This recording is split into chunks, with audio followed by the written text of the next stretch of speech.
राजेंद्र आयुर्विज्ञान संस्थान रिम्स स्थित क्षेत्रीय नेत्र संस्थान ने पीजी डॉक्टरों के लिए एक गेस्ट लेक्चर का आयोजन किया।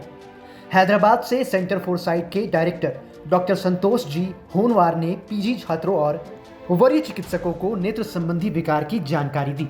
उन्होंने कहा कि आंख के ऊपर होने वाले ट्यूमर और आंख के प्लास्टिक सर्जरी के विषय में जानकारी दी गई है। इसके साथ ही नेत्र के इलाज में नई तकनीक और चिकित्सा पद्धति के विषय में भी जानकारी दी गई।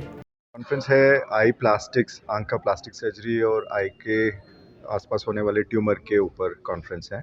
इसमें हम यही डिस्कस करेंगे कि इसमें क्या क्या नया चीज़ निकला है, क्या क्या नया ट्रीटमेंट निकला है, ये सारी चीज़ें डिस्कस करेंगे।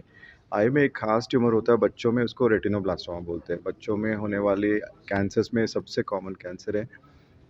एक 10,000 में एक बच्चों में ज़रूर होता है ये। इंडिया में अबाउट 5 to 6,000 नए केसेस होते हैं हर साल। उसमें यही होता है कि अगर उसको अर्ली स्टेज में डायग्नोसिस किया जाए तो पूरा क्योर हो सकता है, विजन भी बच सकता है। अगर डायग्नोसिस में थोड़ा सा डिले हो गया तो आई निकालने का ये सारी चीज़ें रहती है।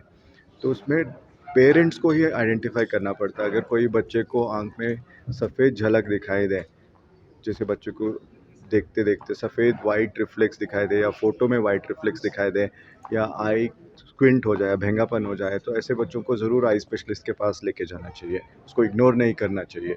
पीडियाट्रिशियंस नहीं, बट आई स्पेशलिस्ट के पास लेके जाना चाहिए कि उसकी डायग्नोसिस हो जाए और उसका आई विजन बच जाए और जान भी बच जाए, क्योंकि ये कैंसर है।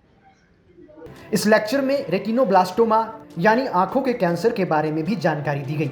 वहीं साइंटिफिक कमेटी झारखंड की चेयरमैन और झारखंड की वरिष्ठ नेत्र चिकित्सक डॉक्टर भारती कश्यप ने कहा, ये गर्व का विषय है कि हमारे राज्य का रिम्स पठन पाठन का कार्य बेहतर तरीके से कर रहा है। देखिए, मैं as a chairman scientific committee Jharkhand Netra society और एज ए सेक्रेटरी रांची नेत्र सोसाइटी, मुझे इस बात का गर्व है कि हमारे राज्य की जो प्रीमियर टीचिंग इंस्टीट्यूशन है रिम्स, वो पढ़ाई लिखाई के मामले में बहुत अच्छा काम कर रही है।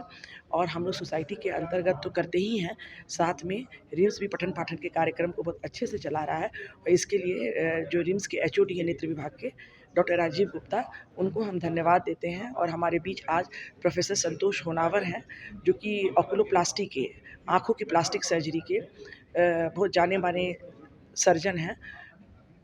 आरपी सेंटर एम्स और विदेशों से भी उनकी काफ़ी प्रशिक्षण हुआ है। और कई बार आँखों में पुतली जो पलक होती है वो अंदर की ओर मुड़ जाती है, कभी बाहर की ओर। कभी आप ऐसे लोगों को देखते होंगे जिनकी पलक ही झुकी रहती है। ट्यूमर पर भी विशेष बातचीत होगी, तो वो ट्यूमर के भी विशेषज्ञ हैं। तो इससे ज़ाहिर-सी बात है कि हमारे कश्यप मेमोरियल आई हॉस्पिटल में भी जो नेत्र की जो आँखों की जो पीजी के स्टूडेंट हैं, वो आए हैं। मेडिकल कॉलेज के पीजी स्टूडेंट्स हैं और बोकारो से भी पीजी स्टूडेंट्स आए हैं, पोस्ट ग्रेजुएट स्टूडेंट्स। तो कुल मिलाकर के सिर्फ रिम्स ही नहीं, पूरे राज्य के जो छात्र हैं, उनको काफ़ी फ़ायदा पहुंच रहा है। और इस तरह के कार्यक्रम हम लोग लगातार रांची ऑप्थेल्मिक सोसाइटी और रिम्स के अंतर्गत में चला रहे हैं, और इससे काफ़ी फ़ायदा पहुंच रहा है। वहीं रिम्स के नेत्र विभाग के एचओडी डॉक्टर आर.के. गुप्ता ने कहा कि गेस्ट लेक्चरर के रूप में डॉक्टर संतोष जी होनवार का हमारे बीच होना लाभदायक साबित हुआ। वहीं इस कार्यशाला में रिम्स के छात्रों के अलावा विभिन्न अस्पतालों के डॉक्टर भी शामिल रहे। एक तो इस आयोजन से लाभ ये होगा कि जो नई तकनीक जो हमारे विशेषज्ञ बताएंगे, जो हमारे गेस्ट लेक्चर आए हैं वो बताएंगे, तो उनसे लोग सीखेंगे कि नई तकनीक से कैसे ऑपरेशन हो सकता है। दूसरा, हमारा अभी मूलभूत थोड़ी समस्या है कि हमारे रिम्स में हम लोग और डेवलप करना चाह रहे हैं। जितना डेवलप करना चाह रहे हैं उतना अभी हो नहीं पा रहा है।